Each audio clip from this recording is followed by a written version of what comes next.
আসসালামু আলাইকুম। আমি ডাক্তার আল মাহমুদ।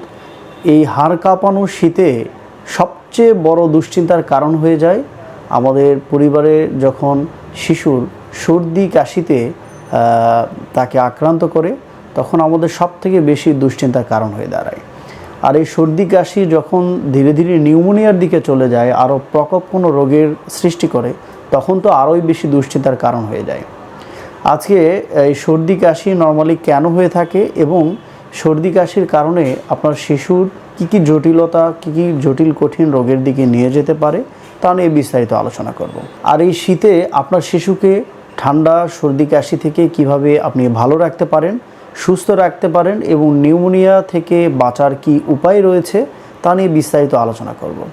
সো বুঝতেই পারছেন আপনার শিশুর জন্য আজকের এই ভিডিওটা কতটা বেশি গুরুত্বপূর্ণ হবে শিশুর স্বাস্থ্য সচেতনতার জন্য। তাই এই বিষয় জানতে হলে সম্পূর্ণ ভিডিওটি দেখুন, সাথেই থাকুন। প্রিয় বন্ধুরা, খিদমা হোমিও হলের পক্ষ থেকে আজকেও হাজির হয়ে গেলাম আরও একটি নতুন ভিডিওতে নতুন বিষয় নিয়ে। চলুন আমরা মূল আলোচনায় চলে যাই। এই সর্দি কাশি কেন হয়ে থাকে এবং এর ভয়াবহতা কী তা নিয়ে আলোচনা করি। বন্ধুরা, শীতকালে বাতাসের আর্দ্রতা অনেক কমে যায় এবং ধূলিবালির পরিমাণ কিন্তু অনেকাংশেই বেড়ে যায়। আর এই সময় যে ভাইরাসগুলো ছড়ায়, যেমন রাইনো ভাইরাস খুব দ্রুত ছড়ায় বাতাসের সাথে, এছাড়া ইনফ্লুয়েঞ্জা যে ভাইরাস রয়েছে সেটিও কিন্তু খুব দ্রুত ছড়ায়। আর শিশুদের যেহেতু রোগ প্রতিরোধ ক্ষমতা অনেক কম থাকে, তাই এই ভাইরাসে খুব সহজেই শিশুরা আক্রান্ত হয়ে যায়। এর ভয়াবহতা নিয়ে এখন একটু আলোচনা করি। অনেকেই মনে করেন যে সর্দি কাশি নর্মালি সর্দি কাশি হলে তো এটা এমনিই ভালো হয়ে যায়, কিন্তু খেয়াল রাখবেন যে আপনার শিশু যখন কাশি দিচ্ছে, সর্দি তার লেগে গিয়েছে, তার বুক দেবে যাচ্ছে কিনা।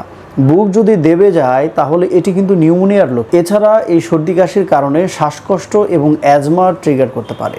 যখন দেখবেন আপনার শিশু খুব দ্রুত নিঃশ্বাস নিচ্ছে এবং ছাড়ছে, আর মুখ নীলচে হয়ে যাচ্ছে, বুকের খাঁচা দেবে যাচ্ছে, তখন আপনি ভাববেন যে আপনার শিশুর খুব জরুরি একটি খারাপ অবস্থার দিকে চলে গিয়েছে, খুব দ্রুত তার চিকিৎসা দরকার। এছাড়া অতিরিক্ত ঠান্ডা বা এই শীতকালীন আবহাওয়াতে আপনার শিশুর টনসিলাইটিস, এছাড়া অ্যাডিনোয়েড প্রবলেম, এছাড়া আপনার সন্তানের কানে ইনফেকশন পর্যন্ত দেখা দিতে পারে। সুপ্রিয় দর্শক, এখন আলোচনা করব যে এর জন্য কি করণীয় দিক রয়েছে এবং কি বর্জনীয় দিক রয়েছে তা নিয়ে।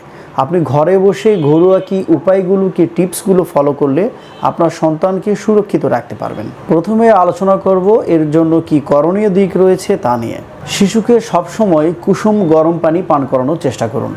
আপনার শিশুকে ডিরেক্ট নর্মাল যে পানি, কারণ নর্মাল পানি তো এই শীতকালে আর নর্মাল থাকে না, সেটি ফ্রিজিং পানির মতো ঠান্ডা হয়ে যায়।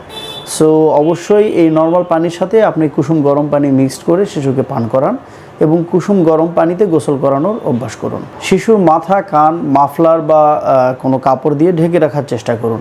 আর যথাসম্ভব চেষ্টা করবেন আপনার শিশুকে খুব ভোরের বেলা এবং রাত্রিবেলা এই শীতের মধ্যে বের না করার চেষ্টা করবেন। পুষ্টিকর এবং ভিটামিন সি যুক্ত খাবার আপনার শিশুকে দিবেন, যেমন মাল্টা, লেবু, এই খাবারগুলো বেশি বেশি খাওয়ানোর চেষ্টা করুন। নাক বন্ধ থাকলে নর্মাল স্যালাইন এবং ড্রপ ব্যবহার করুন। দর্শক, এতক্ষণ আলোচনা করছিলাম যে আপনার শিশুর জন্য কি করণীয় দিক রয়েছে, ঘরোয়া কি উপায় রয়েছে তা নিয়ে।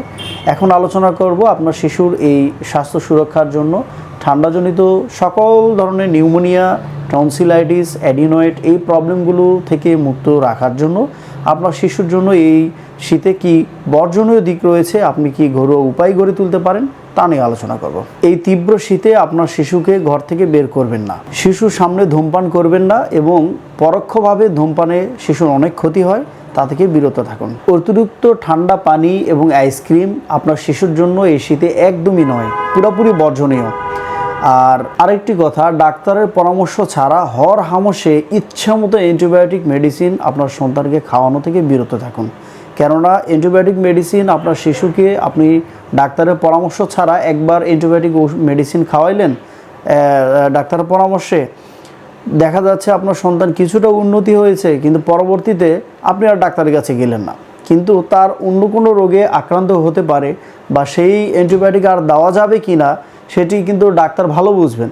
আপনি চিন্তা করলেন যে এই অমুক মেডিসিন খাওয়াইয়া আমার শিশুর ভালো হয়েছে, উপকার হয়েছিল, আবার সেই মেডিসিনটা রিপিট করি। তো এই কাজ করা থেকে আপনি বিরত থাকুন। বন্ধুরা, এই ক্ষেত্রে হোমিওপ্যাথি চিকিৎসা এবং ঔষধ আপনার শিশুর জন্য খুবই নিরাপদ এবং খুবই কার্যকরী।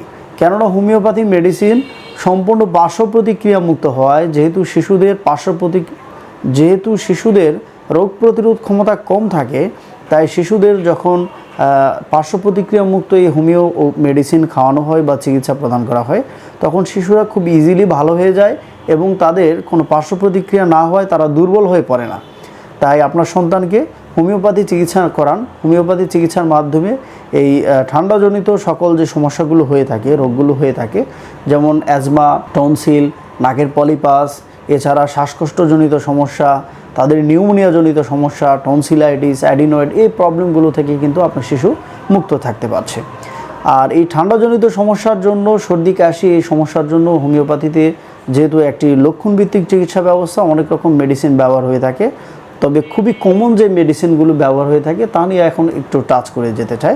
সর্বপ্রথমে আমি বলবো যে অ্যাকোনাইট মেডিসিন।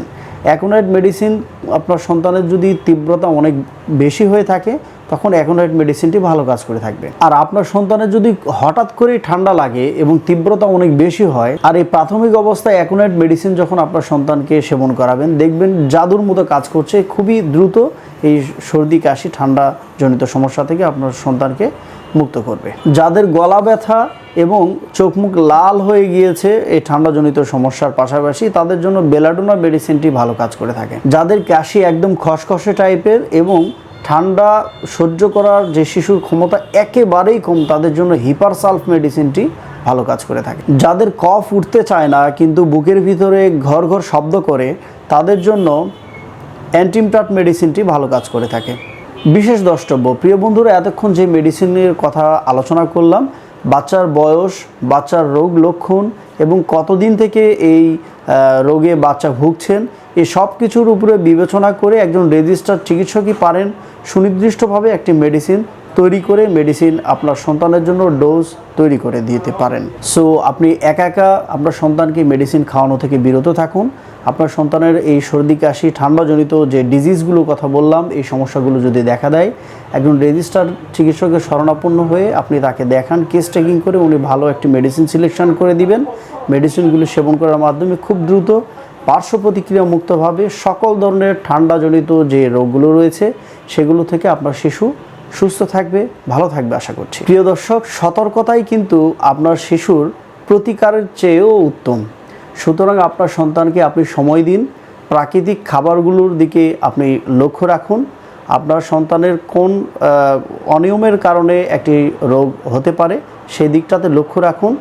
দেখবেন আপনার সন্তান সুস্থ সুন্দর জীবন উপভোগ করতে পারছেন। আপনার সন্তান সুস্থ থাকুক, ভালো থাকুক, হোমিওপ্যাথি চিকিৎসার সাথেই থাকুন। হোমিওপ্যাথি চিকিৎসার মাধ্যমে আপনার শিশু, আপনি এবং আপনার পরিবার সবাই সুস্বাস্থ্যতায় সুন্দর জীবন উপভোগ করুন। আশা করছি আজকের এই ভিডিও থেকে আপনি অনেক উপকৃত হয়েছেন। আর ভিডিওটি সবার মাঝে শেয়ার করে দিবেন, অন্যরাও উপকৃত হতে পারবে। সবাই ভালো থাকুন, সুস্থ থাকুন। দেখা হচ্ছে আগামীতে নতুন কোনো ভিডিওতে নতুন বিষয় নিয়ে। আল্লাহ হাফেজ।